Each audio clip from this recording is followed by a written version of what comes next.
ইসকনের মন্দিরে থাকা ছোট ছোট শিশুদেরকে ধর্ষণ ও বলাৎকারের ভয়াবহ অভিযোগ উঠেছে চিন্ময় কৃষ্ণের বিরুদ্ধে। স্বতন্ত্র বাবু দাসকে আমরা কিছুদিন আগে সে কিছু অনৈতিক কাজ করেছিল, এই জন্য তাকে আমরা বহিষ্কার করেছি।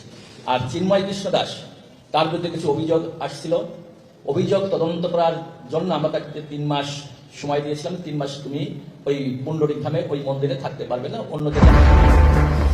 ইসকনের মন্দিরে থাকা ছোট ছোট শিশুদেরকে ধর্ষণ ও বলাৎকারের ভয়াবহ অভিযোগ উঠেছে চিন্ময় কৃষ্ণের বিরুদ্ধে, যিনি গত কয়েকদিন ধরে উগ্রবাদী বক্তব্য দিয়ে সাম্প্রদায়িক দাঙ্গা লাগানোর পায়তারা করছেন।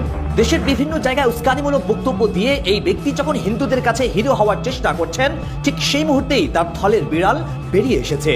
এমপি টাইমসের অনুসন্ধানে এমন বেশ কিছু শিশুর বক্তব্য পাওয়া গেছে যারা চট্টগ্রামের ইসকন মন্দিরের আশ্রমে সাধনা করত।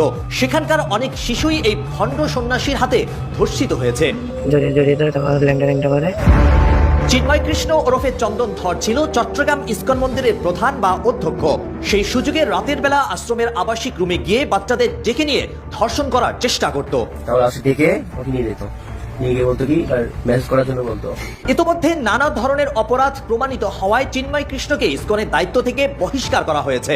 সম্প্রতি এই মর্মে ঢাকার ইসকন হেডকোয়ার্টার থেকে জারিকৃত একাধিক পত্র এমপি টাইমসের হাতে এসেছে। কিন্তু এভাবে প্রকাশ্যে বহিষ্কারের পরেও এবং শিশু ধর্ষণের ভয়াবহ অপরাধের তথ্য সামনে আসার পরেও কেন সাধারণ হিন্দুরা এই ব্যক্তিকে মাথায় তুলে নাচছে সেটা বোধগম্য নয়।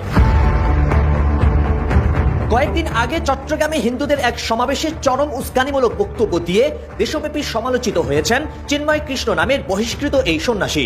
তিনি বলেছেন, স্বর্ণা দাস নামে 13 বছরের যে কিশোরী সীমান্তে বিএসএফ এর গুলিতে মারা গেছে, সে নাকি বাংলাদেশি মুসলিমদের অত্যাচারে অতিষ্ঠ হয়ে ইচ্ছে করে বিএসএফ এর গুলির সামনে বুক পেতে আত্মহত্যা করেছে।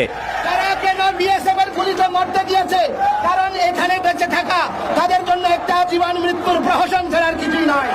যেখানে বিএসএফ এর গুলিতে স্বজাতীয় হিন্দু নিহত হওয়ার ঘটনার তীব্র প্রতিবাদ করার কথা, সেখানে এই হিন্দু নেতা ঘটনার অপব্যাখ্যা করে ভারতের পক্ষে সাফাই গাইছেন। তার যাবতীয় তৎপরতা যাচাই করে অনেকেই আশঙ্কা করছেন এই ব্যক্তি প্রতিবেশী রাষ্ট্রের ইন্ধনে বাংলাদেশে সাম্প্রদায়িক দাঙ্গা ছড়ানোর পায়তারা করছে।